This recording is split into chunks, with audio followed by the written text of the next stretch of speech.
Hi guys, it is Kathy and I'm out here on my back deck just doing some practicing, just enjoying this nice fall evening.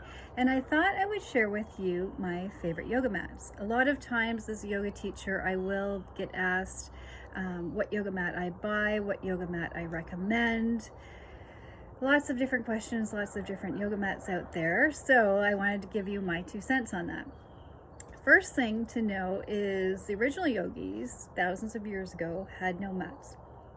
Mats are a new kind of invention for the yoga world, so you can definitely practice yoga without a mat. To do yoga, really, all you need is your body, a concentration on the breath, and that mind-body connection when you're practicing yoga. There's a lot of times we practice yoga during the day, during our normal life, without being on a mat, so keeping that in mind. But if you are starting a practice or you have been practicing a while, but now due to COVID, you need to get your own mat to bring places, there's a couple different recommendations I have, just depending how much you practice. You can get a great mat at Winners or Walmart or HomeSense, I guess not. Winners, Marshalls, those type of stores, usually for about $30 to $40, probably closer to the $30 range. You can get some really pretty great mats there, and depending on the manufacturer, kind of, I guess, depends on the longevity of the mat. For me, those type of mats last probably 6 months. And then they'll start kind of picking. The top of the mats kind of start falling apart just because I'm on my mat a lot. I'm teaching a lot. I'm on it a lot. So my mats get a lot of use. So we have those mats. And then we have more expensive mats that we can invest in. So I'd like to show you this one here, and I'll put links to all of the mats, and I have no affiliate links on any of these, so this is just my personal recommendation. But this is my absolute favorite mat. Let me turn it this way so you can see my little frog. So this is my Manduka mat. They always have these little frogs labeled on their mats.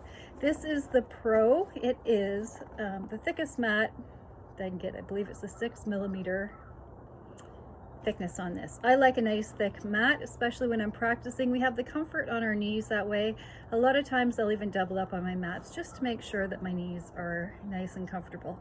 This mat I absolutely love. These mats, both the ones I'm going to show you today, are about the 100 to 120 range. I might have even paid 130 for this. I can't really remember. But this mat has lasted me for 5 years already.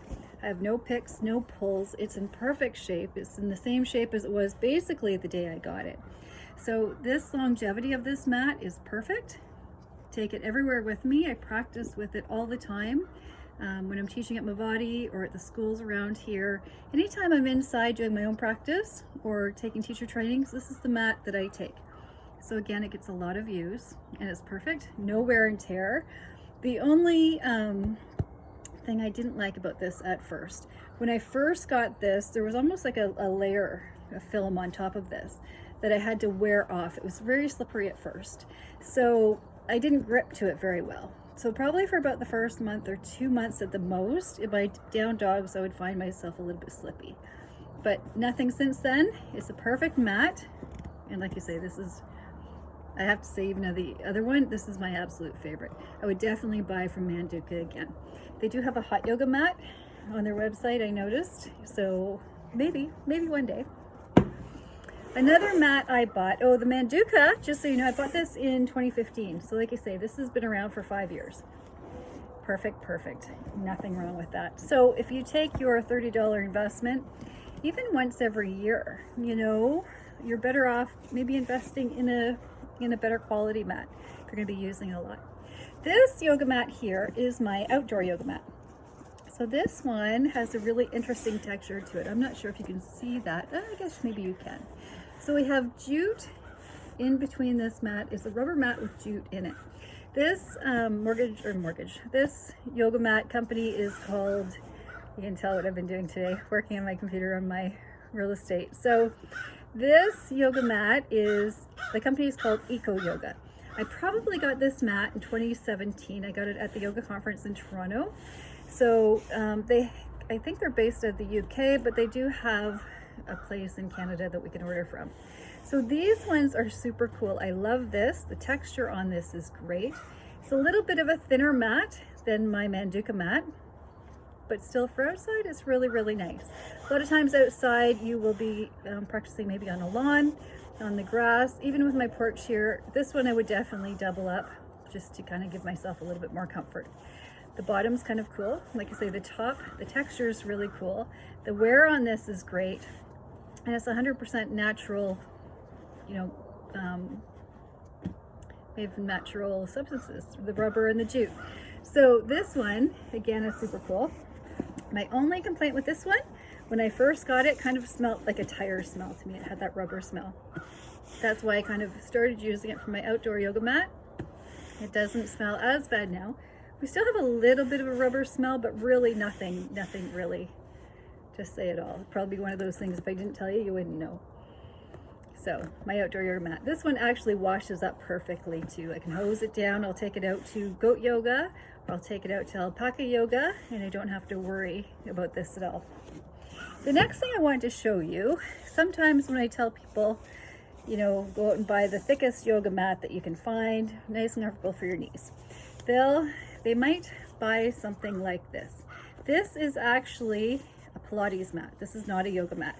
So this one's really thick and it's great if you need the comfort, and it's very squishy and soft.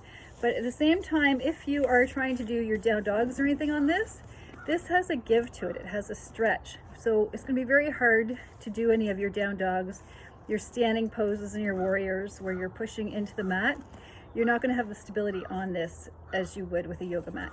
So again, this one's a Pilates mat, great for Pilates, not the best for yoga. It'll do in a pinch if you don't have a yoga mat, but ideally you want something a lot thinner than this, and you want something with a lot better traction that doesn't have the pull to it.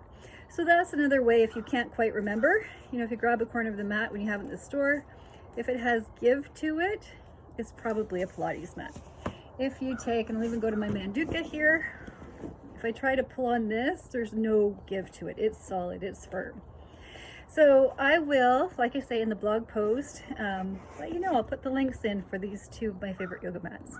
Let me know which yoga mat is your favorite, if you have either one of these two, the Eco Light or the Manduka. And if you have any questions about yoga mats, where to get them, let me know. We will talk to you guys soon. Have a great rest of your day.